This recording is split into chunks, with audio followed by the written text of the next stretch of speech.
Hello guys! Paano nga ba magkaroon ng super chat or mag-activate ng super chat dito sa Middle East? So ngayon guys, ituturo ko sa inyo kung paano. So pupunta tayo ngayon sa Chrome.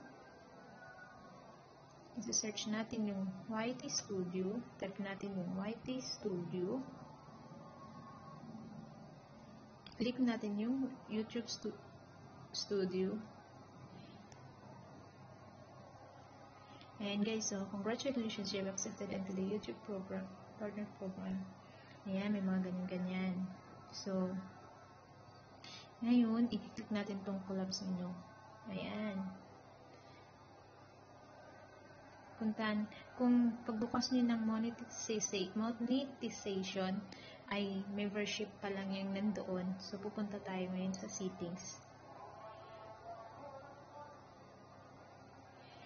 At pupunta tayo sa General, Channel, Upload, Defaults, Permission, Community Agreements. So, pipiliin natin ngayon ang Channel.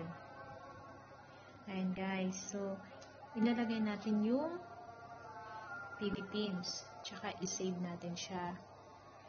Ayan. Kasi pagkatapos nyan, pupunta tayo sa, pag na-save mo na siya, pupunta tayo ngayon sa $sign. Ayan siya guys. May super chat na kasi ako. Ayan siya guys.